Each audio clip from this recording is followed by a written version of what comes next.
இப்போ ஃபர்ஸ்ட் இந்த sweet recipe ready பண்ணுறதுக்காக ஒரு குக்கர் எடுத்து அதில் வந்து 15 நெல்லிக்காய் உள்ளே சேர்த்துருக்குங்க. தண்ணியில் 2-3 டைம் நல்லா வாஷ் பண்ணி எடுத்துட்டு நெல்லிக்காய் ஃபுல்லாக உள்ளே சேர்த்துக்கலாம். சேர்த்துட்டு இதில் ஒரு 2 கப் அளவுக்கு மட்டும் தண்ணி சேர்த்துக்கலாங்க. நெல்லிக்காய் ஒரு வேளை கொஞ்சம் அதிகமாக இருந்துச்சு அப்படின்னா தண்ணியோட அளவு இன்னும் கொஞ்சம் எக்ஸ்ட்ராவாக நீங்கள் சேர்த்துக்கலாம். இப்போ இதை நம்ம க்ளோஸ் பண்ணி வச்சிடலாங்க. மீடியம் ஃப்ளேமில் ஒரு 4 விசில் வரட்டும், அதுக்கப்புறம் நம்ம எடுத்து பார்க்கலாம். இப்போ இது ரெடி ஆகிறதுக்குள்ள நம்ம ஒரு பவுடர் ரெடி பண்ணி எடுத்து வச்சுக்கலாங்க. அதுக்காக ஒரு மிக்சி ஜார் எடுத்துக்கலாம். எடுத்துட்டு ஒரு 1/2 டீஸ்பூன் அளவுக்கு சீரகம் சேர்த்துக்கலாங்க. இப்போ இதில் ஒரு 1/4 டீஸ்பூன் அளவுக்கு சோம்பு சேர்த்துக்கலாங்க. சேர்த்துட்டு ஒரு 10 மிளகு மட்டும் உள்ள சேர்த்துக்கலாம். அதிகமாக சேர்க்க தேவையில்லை. இப்போ 2 சின்ன துண்டு பட்டை உள்ள சேர்த்துக்கலாங்க. இப்போ இது நல்லா வாசனை இருக்கிறதுக்காக 8 ஏலக்காய் உள்ள சேர்த்துக்கலாங்க. சேர்த்துட்டு 2 கிராம்பு உள்ள சேர்த்துக்கலாங்க. லாஸ்ட்டாக இதில் வந்து கொஞ்சமாக சுக்கு சேர்த்துக்கலாம். இப்போ இது எல்லாமே சேர்த்துட்டு தண்ணி எதுவும் சேர்க்காம இது நல்லா பவுடர் மாதிரி அரைச்சி எடுத்துட்டு உங்ககிட்ட காமிக்கிறேன். இப்போ எவ்வளோ நைஸாக அரைக்க முடியுமோ அந்த அளவுக்கு நல்லா நைஸாக அரைச்சி எடுத்து சின்னதாக ஒரு பாத்திரத்துக்கு மாற்றிக்கலாங்க. இந்த மாதிரி ரெடி பண்ணி ஃபர்ஸ்ட் எடுத்து வச்சுக்கலாம். இப்போ நெக்ஸ்ட் ஒரு பாத்திரம் வச்சு 1 கப் அளவுக்கு தண்ணி சேர்த்துக்கலாங்க. சேர்த்துட்டு அதே கப்பில் 1 கப் அளவுக்கு வந்து கருப்பட்டி உள்ள சேர்த்துக்கலாம். நீங்கள் கட்டி வெல்லம் சர்க்கரை இந்த மாதிரி சேர்க்கறத விட கருப்பட்டி சேர்த்து செஞ்சீங்க அப்படின்னா டேஸ்ட் ரொம்ப அட்டகாசமாக இருக்குங்க.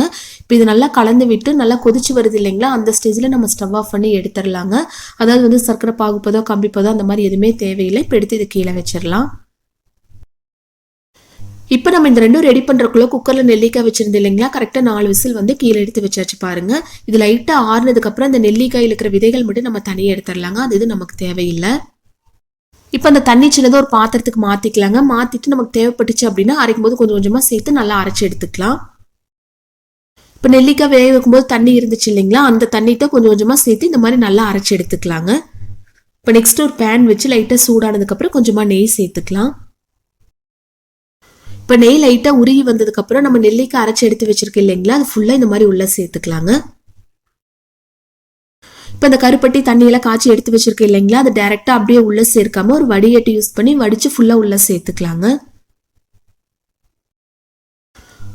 இப்போ மீடியம் ஃப்ளேமில் வச்சு நல்லா கைவிடாமல் கலந்து விட்டுட்டே இருக்கலாங்க. ஃபர்ஸ்ட் நமக்கு பார்க்கும்போது லைட்டாக தண்ணி பத்தில் தான் இருக்கும். நீங்கள் நல்லா கைவிடாமல் கலந்து விட்டுட்டே இருந்தீங்க அப்படின்னா கொஞ்சம் கெட்டியாகும் இல்லைங்களா, அந்த ஸ்டேஜில் நம்ம மூடி வச்சிடலாங்க. பாருங்க லைட்டாக கெட்டியாக இருக்கு இல்லைங்களா, இந்த ஸ்டேஜில் நம்ம மூடி வச்சு மீடியம் ஃப்ளேமில் ஒரு 10 நிமிஷம் அப்படியே விட்டுறலாங்க. அதுக்கப்புறம் எடுத்து பார்க்கலாம்.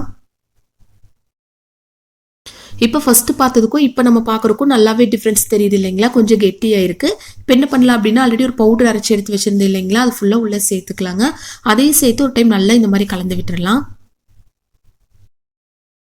இப்போ உங்களுக்கு நெய்யோட வாசனை பிடிக்கும் அப்படின்னா இப்போ கூட ஒரு ஸ்பூன் அளவுக்கு நெய் சேர்த்துக்கலாங்க. நான் இது சேர்க்கல, உங்களுக்கு வேணும் அப்படின்னா நீங்கள் சேர்த்துக்கலாம். பாருங்க இதுதான் கரெக்டான போதும். இந்த ஸ்டேஜில் நம்ம ஸ்டவ் ஆஃப் பண்ணி கீழே எடுத்து வச்சிடலாம்.